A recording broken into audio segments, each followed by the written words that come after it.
sou Larissa Rezende, sejam muito bem-vindos ao Dimensão Cultural, o local mais geek de todo o universo.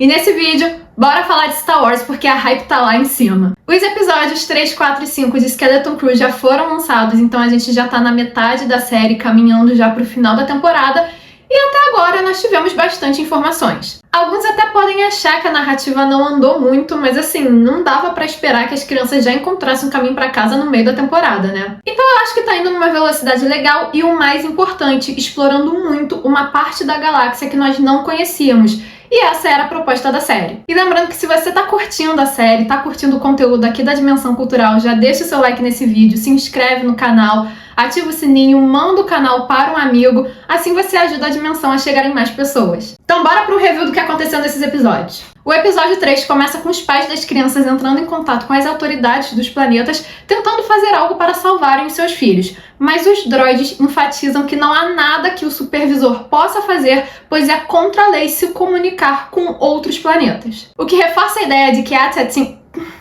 eu ainda acho que parece um espirro, ele vive isolado há séculos e esconde algum segredo para que o governante não queira salvar 4 crianças. Enquanto isso, nosso querido grupo de aventureiros está buscando um caminho de volta a At-Atin. Saúde, filho.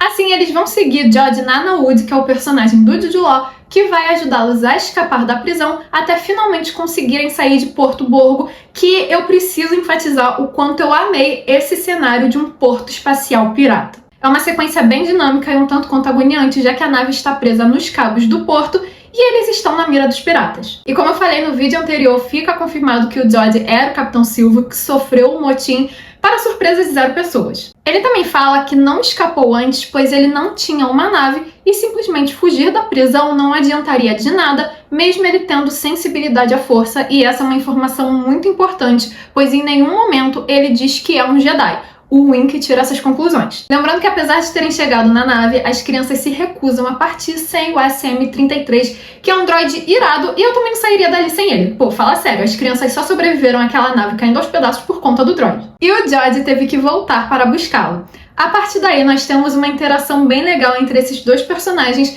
já que o SM-33 é um droide pirata super rabugento e fala com todo mundo de forma ameaçadora, e o Jod é um pirata que tá nessa situação, né? Que olha pra essa situação das crianças comandando uma nave com aquela cara de ninguém merece e tá ali só pra se arranjar. Então meio que fica um provocando o outro, que acaba sendo uma dinâmica bem legal entre dois personagens interessantes. Inclusive, no episódio seguinte, o SM-33 ele ativa o modo babá para ficar de olho no Jod, e isso me pegou demais. Assim, o Jod os leva até uma lua para falar com uma amiga que entende muito de astronomia e tá sempre buscando relíquias de diversos mundos. E eu curti muito a ambientação inóspita dessa lua, que é meio que uma lua com cara de lua-lua, assim, pelo menos a nossa lua, porque a gente só vê lua florestal ou lua gelada em Star Wars, né? Então, assim, é uma lua, vocês entenderam. E aí, somos apresentados a uma nova personagem, que é a Kim, que ela é basicamente uma coruja. Eu olhei pra ela e a primeira coisa que eu pensei foi: quanto será que vai custar o colecionável dela?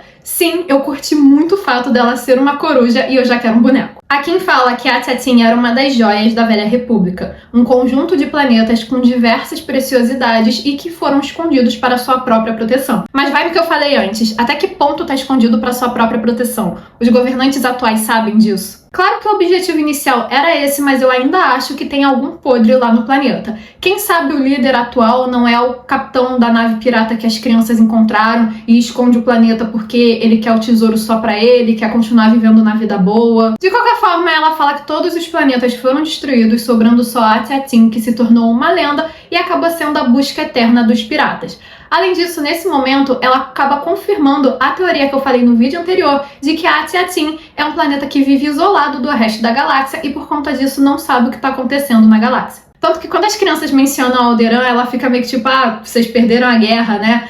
Cara, tópico sensível falar de Alderaan, é um assunto delicado para os fãs que ainda não superaram essa atrocidade, eu fiquei mal. A Kim começa a filtrar os planetas com base nas informações que as crianças dão para ela e ela acaba reduzindo a lista para 10 mil planetas, o que é um avanço significativo, levando em consideração que a galáxia tem zilhões e zilhões de planetas. Só que o Jod saca que a Kim comunicou os X-Wing e ele acaba fugindo com as crianças. Nessa hora, eu tava esperando que o Capitão Tilo aparecesse e que ele fosse o piloto que vai falar com a Kim. Eu realmente queria muito isso. Inclusive, o Geordi só consegue escapar com as crianças porque os pilotos não atiram na nave e as crianças não têm noção de que eles são pilotos da República e que poderiam ajudar. Então acaba sendo bem interessante essa ideia de que as crianças têm toda a noção de que elas não podem confiar no Geordi, mas ao mesmo tempo ele é a única pessoa em que elas confiam. O episódio 4 começa com as crianças chegando no que parece ser Atiatin, inclusive elas até passam por um satélite climático que cria toda aquela ilusão de aurora boreal que esconde o planeta, mas ao pousarem descobrimos que se trata de Ati-Akran,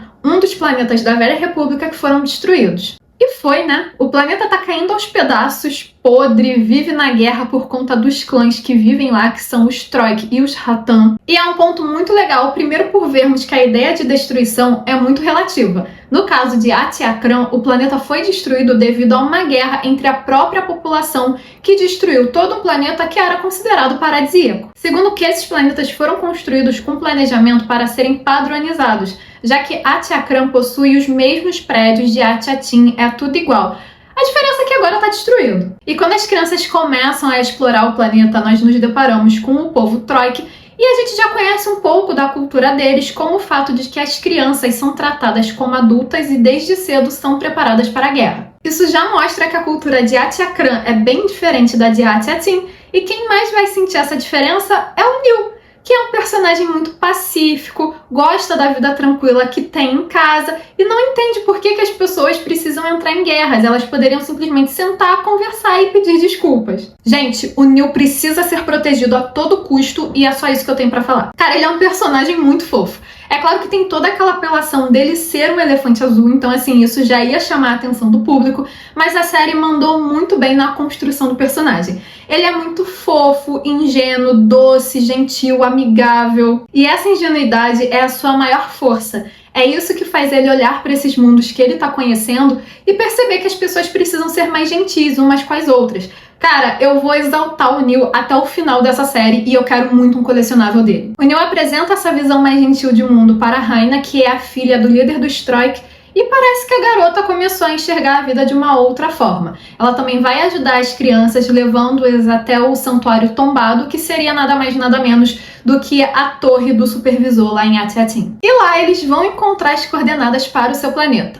Ou quase. Eles também encontram informações sobre as outras joias da República e nós descobrimos o nome de alguns deles, como é o caso de Atiatil, Ati-Aravin, Ati-Arisha e Ati-Akoda. Só que quando eles chegam em Atiatin, eles descobrem que as coordenadas foram destruídas. Nesse momento, a Fernie tem a ideia de desbloquear a memória do SM-33 e ele admite que tem informações sobre o planeta, só que o seu capitão mandou matar todos da tripulação para que ninguém soubesse a rota para Atiatin, gerando uma sequência bem tensa em que ele ataca as crianças, mas o Geordi consegue desligar o droid a tempo. Inclusive, uma cena que mostra bastante da personalidade do pirata, que tenta encontrar uma solução simples para tudo. Existe forma melhor de derrubar um droid que tá pronto para lutar do que apertar o botão de desligar? Inclusive, o 5º episódio começa com as crianças prontas para ligarem o droid e morrendo de medo de serem atacadas de novo.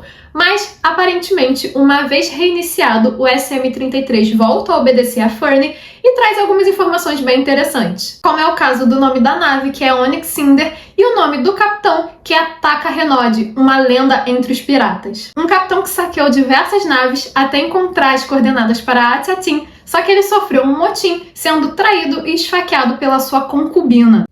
Pausa para as crianças perguntando o que é uma concubina. Isso de fato aconteceu, já que em episódios anteriores o Geordi tirou uma adaga de um dos esqueletos da nave. Só resta saber se algum tripulante sobreviveu e se ficou lá por Atiatin mesmo. Talvez a própria concubina tenha sido a sortuda que chegou ao planeta e encontrou o tesouro.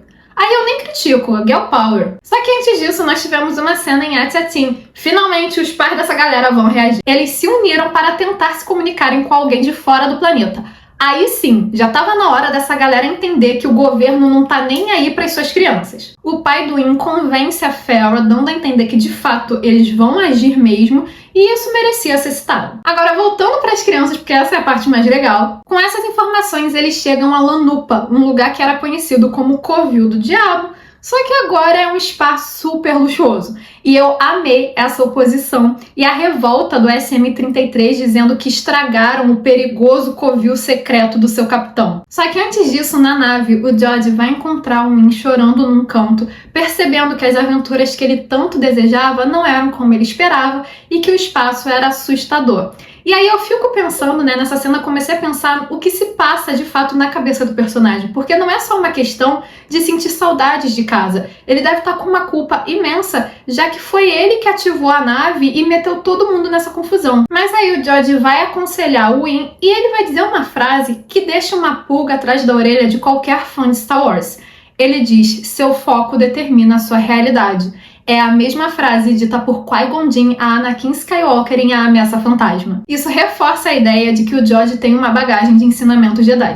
Eu tô tentando não alimentar a ideia de que ele foi aprendiz do Qui-Gon, é demais pro meu coração, mas em algum ponto ele foi treinado pela Ordem. Em Lanupa, eles encontram o esconderijo do Capitão Renaud, e aí começa uma sequência muito legal de armadilhas bem ao estilo de Goonies e Indiana Jones. Além de tentarem escapar de vários piratas que foram enviados pra lá depois que o George encontrou uma caçadora de recompensa em quem já passou a perna. Foi sem dúvida a melhor sequência do episódio, que culmina numa piscina de ácido com uma charada.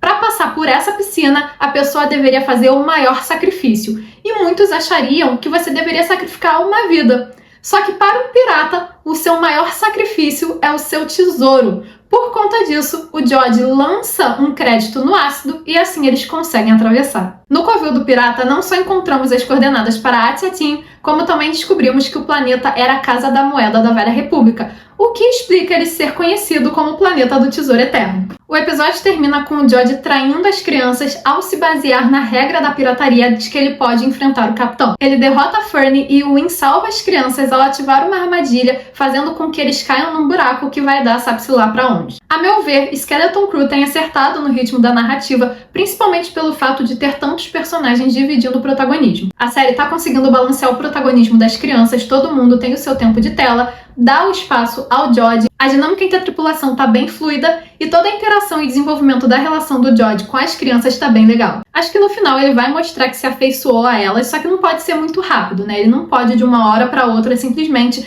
dar as costas pra toda a sua personalidade pirata, então assim a traição fez sentido. Foi uma sequência de episódios que nos entregou uma série de informações sobre esse mistério que as crianças estão envolvidas, seja a questão do tesouro ou a do próprio planeta, ao mesmo tempo em que nos deixou ainda mais curiosos e com vontade de acompanhar essa história. E assim, é uma sensação muito legal de uma série causar no espectador. Skeleton Crew está respondendo todas as nossas dúvidas, mas ao mesmo tempo ela gera novas perguntas que precisam ser respondidas. É um ritmo excelente de narrativa e não é qualquer produção que consegue fazer isso. Muitas séries deixam para responder todas as suas perguntas só no final, e quando chega no final elas não atingem a expectativa do público. E Skeleton Crew tá caminhando de acordo com as nossas expectativas. E diante de todas essas informações dos últimos episódios, Skeleton Crew pode sim ser considerada uma ótima série. Mas agora eu quero saber de vocês, o que vocês estão achando? Já assistiram esses episódios? Curtiram? O que estão esperando até o final da temporada? Deixe a opinião de vocês aqui nos comentários e não se esqueça de curtir esse vídeo e de se inscrever no canal para continuar acompanhando as nossas aventuras.